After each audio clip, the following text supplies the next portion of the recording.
I'm just riveted by that. I see my next guest in the background, the man himself, Command Chief Dennis Frtiz.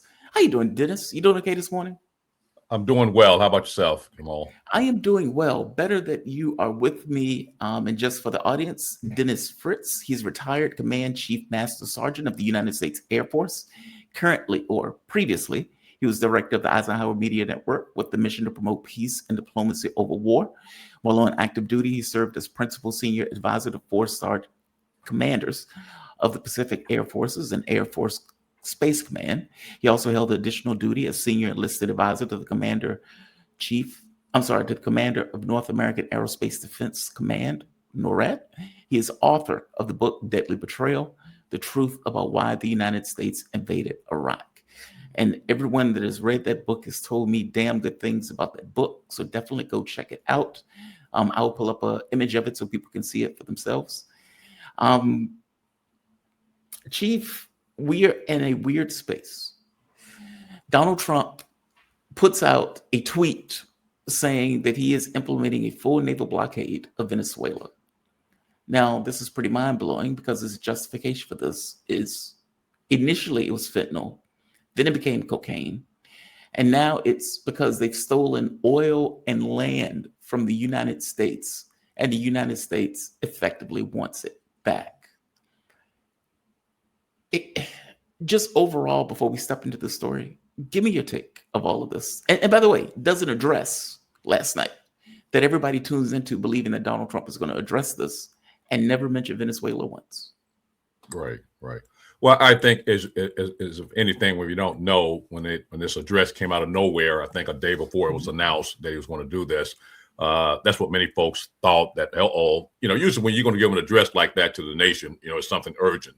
And many did think it was going to be announcing, war with Venezuela. But I didn't think so because others came out and said it was going to be the speech, which he actually did, trying to pump himself up that the economy is doing well and boost himself for how well he's doing. But let me just first say this and be straight with you and your audience. This is an act of war, to be quite frank with you, when you're doing a blockade like that. Usually, it's against an enemy and you're trying to blockade the country. But this is an act of war. And why do I say that, Dennis Frtiz? It's because of the fact you just don't know how dramatically this is going to impact Venezuela's economy. Their economy is based on oil. And now you're impacting their livelihood. I jumped on in the backstage of your previous audience, and he mentioned China, and that's one of the things I was going to mention.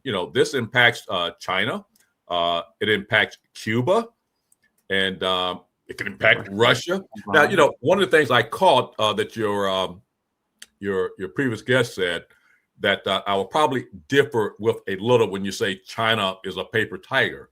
China, it does everything it can to prevent war. You never hear China talking about war unless you're talking about Taiwan, because they figure you get in their business now. But don't let China fool you now. I mean, they can go to war with us and don't even care because they have 1 billion something people. And when we talk about the war of attrition between Ukraine and Russia, we don't want to get into a war of attrition with China. And by the way, China has nuclear weapons as well. And so I wouldn't consider them a paper tiger just because they do everything to prevent war. And they used to be non-interventionists. Didn't get in anybody's business, but they started changing that because of us, to be quite frank with you. Now, this blockade, as I said, it could impact, others as well. And it's really an act of war. You went through the scenario a few minutes ago, first started with fentanyl, and blowing up the boats and so forth. Now, it's about, taking back this so-called land that belonged to who? Them? Well, that goes back to us. I think you've heard me say this before. I think you've said it, Jamal. It makes me think about General Smedley Butler. War is a racket. I've said in the past that Trump, he says the quiet part out loud. Our wars have always been about natural resources and minerals and so forth. And as everybody know now, Venezuela sits on the biggest oil reserves there is that we know of right now. Now, when it goes back to this land, I'm not a historian or anything. I got on this crusade because of the fact I wanted to stop future wars in the Middle East. I never thought I'd be trying to stop a war in Venezuela, when I first got on this crusade and wrote my book, Deadly Betrayal. But I wrote that book, Deadly Betrayal, because of the fact, we do this blockade. And I think your previous guest said, hey, Trump is hoping that, something happens, a plane is shot down, a ship is hit, or whatever the case may be. Well, what I have to think about, and the reason I got into this crusade, military men and women are in danger. They die because of these wars of imperialism, these wars of taking back, so-called oil. The reason they're doing that is because of, I think, Chavez, and even before him, one of the leaders, they started naturalizing their own oil, if you will. And what Trump is trying to say, we went in there, we helped them out. But yeah, we were stealing from them, to be quite frank with you. They wouldn't get anything. That's why they decided to naturalize their own oil. And that's what Trump is talking about. I think your typical Mobil, Exxon, I think Shell, they went in, they did the drilling and so forth. I think when Venezuela started naturalizing their oil,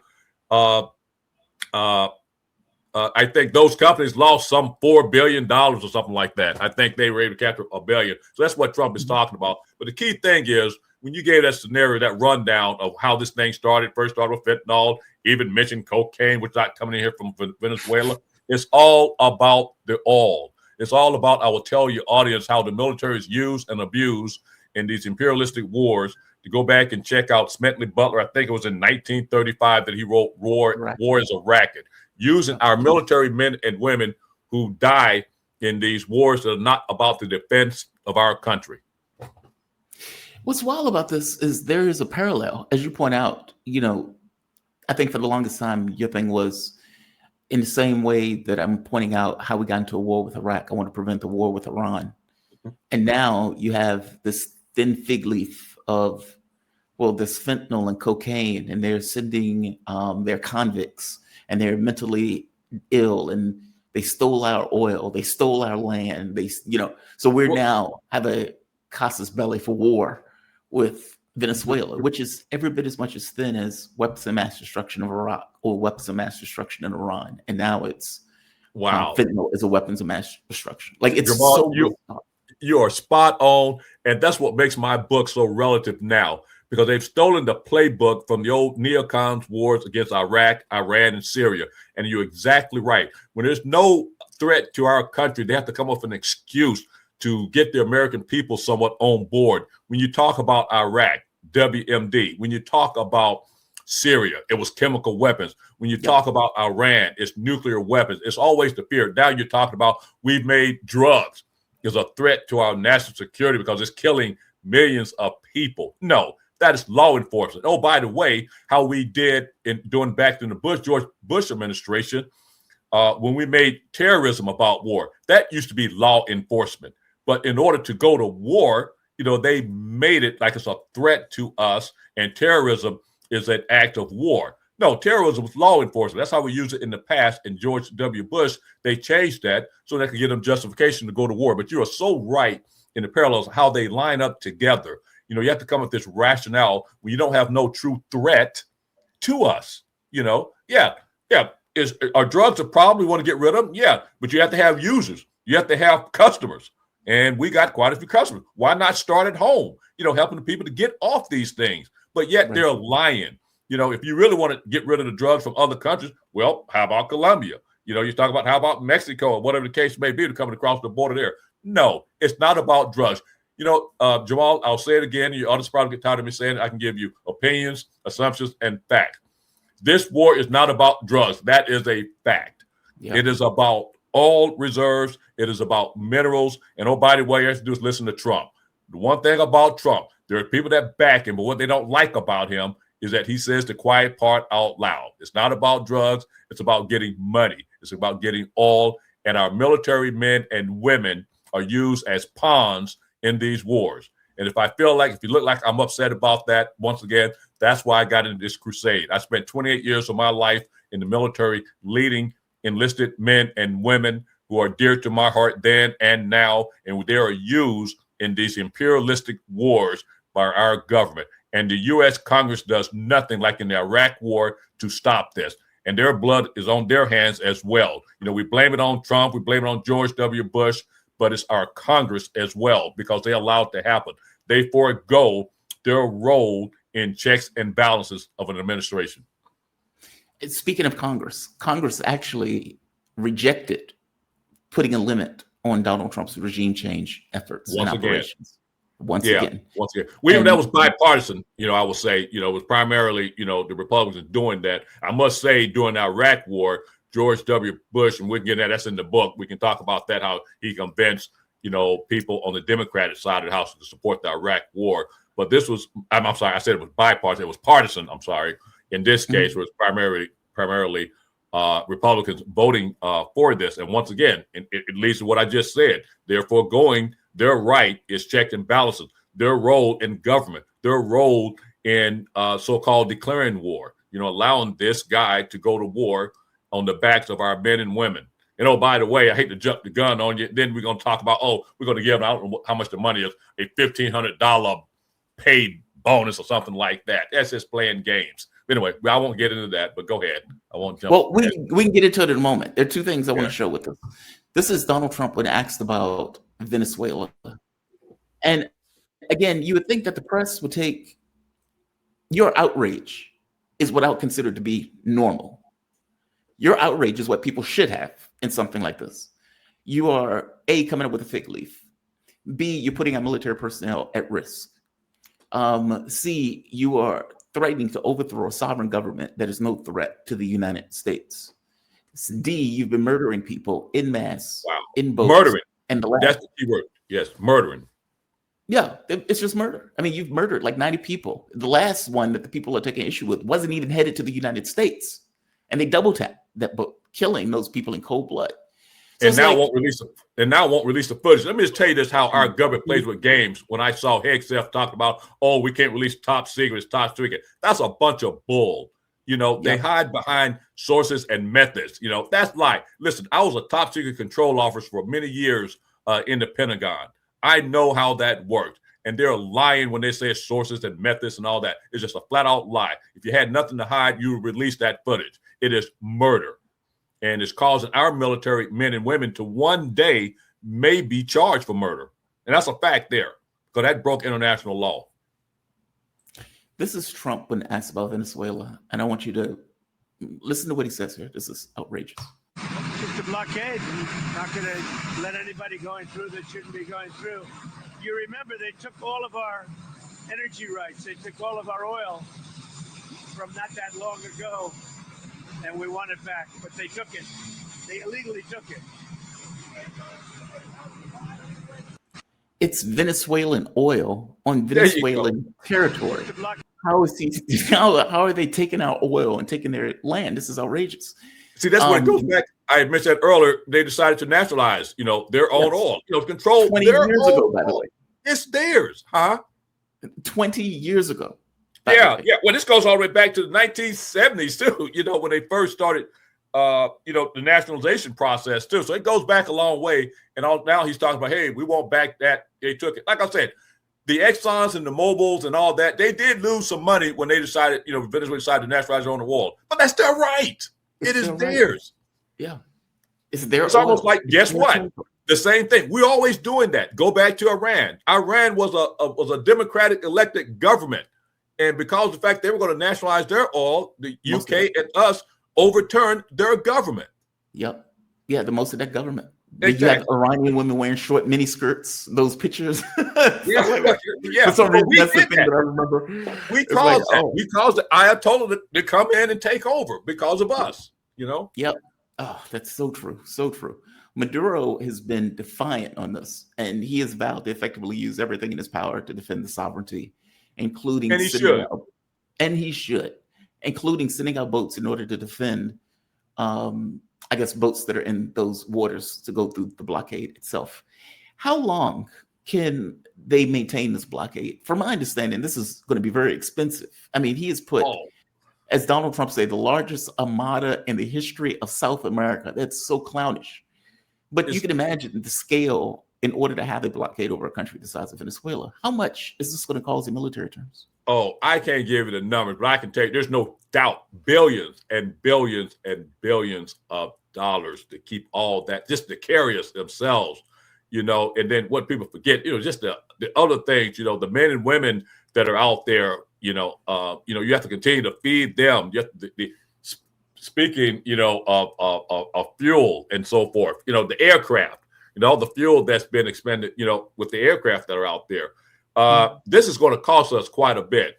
That is why some are saying, that we're not going to have no choice but to go to war, because all of the money that's been expended out there, which is foolish, first of all, to say, well, now we have to go to war because of the fact that we put this out there, all the dollars that have been wasted. And this is a classic example when you hear conservatives, this is what they should be beating their drums, talking about wastefulness in government. This is a true waste based on lies. You're talking about waste. They could be used for healthcare, if you will. It's just so upsetting. And I got to tell you, Jamal, the reason I come on these shows and come on yours, because I want to do everything I can to make sure the American public understand how our government operates. I got to tell you, we're the most. We talk about other governments. We talk about these socialist governments and all that. We cause that. We label them that because with our sanctions, we're the ones that caused them to go under. Our sanctions. And the only reason we're allowed to do that is because the world operates in U.S. currency. That's why if BRICS ever takes place, we're going to be hurting, to be quite frank with you. And that's why we're trying to prevent that. The other thing I'll share with you, I hate to go back and forth, but when you talk about Libya, Libya was going to naturalize their oil. They were going to make it an African currency. What happened there? I love Obama, but that was under his watch. President Obama, I loved him, but that was under his watch. We're always doing stuff like that, and that's very disturbing. And I come on these shows to make sure the American public and the world understand that we have a corrupt government for sure right now. I guess I have two more questions on this one, and then I want to move to the money. The advice that Donald Trump gets on this, what is, obviously there's the civilian leadership of the military itself, but what is the military in and of itself, or what do you think the military is effectively telling the Trump administration? Because I would imagine they go to the generals and say, hey, we want to do X or Y. And the generals would say, this is outrageous. This is insane. Why are we doing this? They're not a threat. Meaning, I would imagine there's some corners of the government that is procedural and is not entirely politicized. Yeah. Or am I getting this wrong? Because I haven't been inside the machine. You have. Yeah. Well, I've been deep inside, in that regard, both in the Pentagon and outside in what we call, you said, I was advised to 4-star generals and so forth, who gives that advice. The role of the general officers, those in uniform, is to give that advice. The chairman, for example, a lot of people think the chairman of the Joint Chiefs of Staff is in charge of the entire military. To be quite frank with you, no, the chairman's role is to provide advice when this policy, everything's based on policy. Administrations come with policy, and then if it has something to do with the military and going to war, they seek the chairman of the Joint Chiefs of Staff, the chairman, to give that advice. Hey, is this dumb? So it is the chairman must, say that. Now, it's up to the policymakers, the civilian leadership, and whatnot going to do that. Now, in the case, let's say, for instance, of this double tap, how this should have worked is the 4-star general in command should have said, hey, this is breaking international law. We shouldn't do this. And like they're saying, the admiral, what was it, Horsley, whatever, he may have resigned based on this, which he has not come out and said this. But if he did, that's how it should have worked. Because that, as we stated earlier, was murder. And then to go back and say, what gets me? Oh, Jamal, what gets me?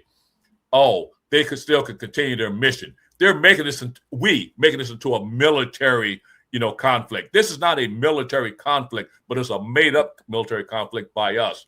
And when they went back, even in war, we're supposed to, ready for this?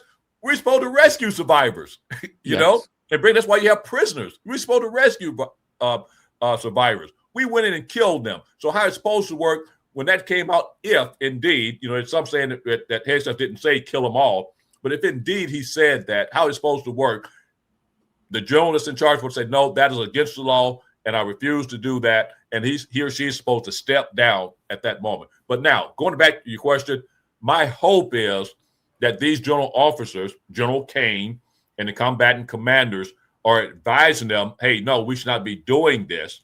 But as long as, let's say, for instance, them staying deployed out in the Caribbean. That is not against the law, international waters. So, they can say we shouldn't be doing this, it's wasteful, but if the civilian policymakers and the civilian government say, no, we must stay out there, well, then they must follow that order because it's not breaking no law being out there in international waters. But my hope is that they're advising them that, hey, we shouldn't be doing this. Now, that's their role, to only advise, if you will. And then if an illegal order is given, that's when the military, the leaders should step in and say, no, we're not going to do this. And oh, by the way, they should take it as far to go to Congress and say this is against the law. They have a right to do that. But my biggest disappointment, even going back to the Iraq war, is that our general officers are not doing that. They don't do that. Yeah. Yeah. That breaks my heart. And what even breaks my heart mostly is that generals that I served with, people that even came under me that, because I was working for the 4-stars, the young colonels used to come to me who went on to become generals and everything that I've seen, that probably should have been outspoken and they won't. It breaks my heart. Why does it break my heart? Because it's a deadly betrayal, because it's the enlisted men and women that die in these wars that are based on lies, it's based on imperialism, and it's based on oil and other resources. It breaks my heart. It's wild. There wouldn't have been any difference between them blowing up that ship versus Hegseth just taking out a gun and shooting the guy in the head. It's murder. Well, that's what they did. Wait, by the way, it was probably worse than shooting them in the head because it blew them. If you can blow up a ship, if you can blow up them, think of what it did to their bodies. So it's worse. It's worse than just taking a gun. You blew them up. Murder. Last question before I let you go, because I know we have you have to leave. Mm-hmm. The money that Donald Trump announced in that address, he goes through the entire address, and the only thing that people are talking about at the end of that address is that Donald Trump is apparently awarding, I believe it's $1,800 to military personnel or people who are in the military. Mm-hmm. Give me your thoughts on this. Well, let me just say this first. Warrior's dividend. That's what he called it. Yeah. Warrior dividend. I think it's going to give it to 06, meaning a colonel, full bird colonels, we call them in the military, 06 down to the lowest enlisted. I just think that, well, first, let me say this first. I'm always supportive of giving our men and women additional money because what people don't understand, that was my role to fight for more benefits, more pay, for our primarily our enlisted, because they're the ones that make the sacrifice. They're the ones, when we talk about it being the Caribbean, away from their families during the holiday season for no reason at all, to be quite frank with you. So I think it's important. But where it comes in, this is foolish. If I read it right, this is a one-time. First of all, I always have to ask, money is authorized, appropriated, and authorized, okay? Where's the money going to come from? Now, they're saying, listen to this now, Jamal. They're saying that it's going to be for the basic, we call it BHA, basic housing allowance. That's how they're going to appropriate the money. A one time now. So if you're going to do it for one time, wait a minute. Our military has to pay for their housing once a month. Right. Each month. There you go. So what's this one time? That's where you play games. But now, with that said, though, I would always be encouraged and have our military men to accept that money because it is needed, especially by our young enlisted. It is absolutely needed. But we're playing games with the minds of our military men and women as they're being used and abused and being used as pawns in these fake military conflicts that are based on lies.